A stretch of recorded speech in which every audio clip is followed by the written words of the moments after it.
நேத்து வந்து ரம்யாவோட எவிக்ஷன் அப்போ நெறைய விஷயங்கள் நடந்துச்சு. அவங்க வந்துட்டு சரியா பேசல. சாண்ட்ரா அழுதுருப்பாங்க. சாண்ட்ரா முதல்ல சபரி கிட்ட பேசுன்னு சொல்லியிருப்பாங்க. அதுக்கப்புறமா திவ்யா சபரி அப்படி கை காமிச்சு பேசு அப்படின்னு சொல்லுவாங்க. சபரி அழுதுருப்பாரு.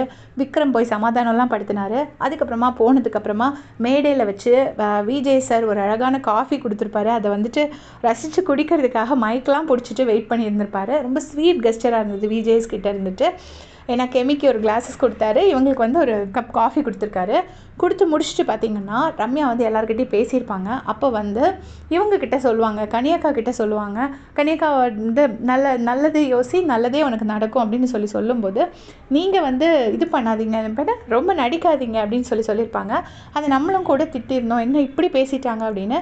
ஆக்சுவலாக அது வந்து எபிசோட் போனவங்க என்ன சொல்கிறாங்கன்னா, அவங்களுக்குள்ள ஒரு சின்ன கான்வர்சேஷன் நடந்திருக்கு.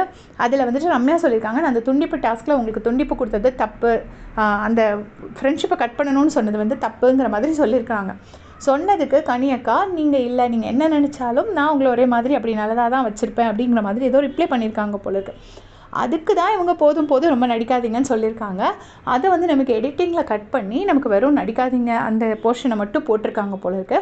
அண்ட் ஆல்சோ இன்னொரு விஷயம் நோட்டீஸ் பண்ணிங்கன்னா, சாண்ட்ரா தான் நாமினேட் பண்ணாங்கன்னு சொல்கிறாங்க. எனக்கு அது கரெக்டாக தெரியல. சாண்ட்ரா தான் ரம்யாவை நாமினேட் பண்ணாங்கன்னு சொல்கிறாங்க. அது போக நேற்று வரைக்கும் நான் ரம்யாவை பிலீவ் பண்ண மாட்டேன் அப்படின்னு சொல்லி சாண்ட்ராவும் பார்வதியும் சேர்ந்து ரம்யாவை பற்றி பேசியிருந்துருப்பாங்க அந்த பாத்ரூம் ஏரியாவில். ஆனால் இன்றைக்கி வந்து சாண்ட்ரா பயங்கரமாக அழுறாங்க. அது வந்து நம்ம ஆக்டிங்னும் எடுத்துக்கலாம். ஒன் சைடு பார்த்தா, இன்னொரு சைடு பார்த்தா இருக்கும்போது ஒருத்தவங்களோட அருமை தெரியாது, அவங்க மேலே கோவப்படுவோம், போகும்போது ஐயோ போகிறாங்களேன்னு இருக்கும். ஸோ அது எப்படிங்கிறது சாண்ட்ரா மனசுக்கு தான் தெரியும். ஆனால் கனியக்கா இப்படி அவங்கள அந்த இப்போ சண்டைக்கு அப்புறமா பேசியிருப்பாங்க ஒரு சில இடத்துல. ஆனால் அதுக்கப்புறம் ரொம்ப ரம்யா பக்கத்தில் போகிறதே கிடையாது. அதை அவங்க எபிசோட்ஸ் பார்த்து புரிஞ்சுப்பாங்க அப்படின்னு நான் நினைக்கிறேன். உங்களுடைய கமெண்ட் சொல்லுங்கள்.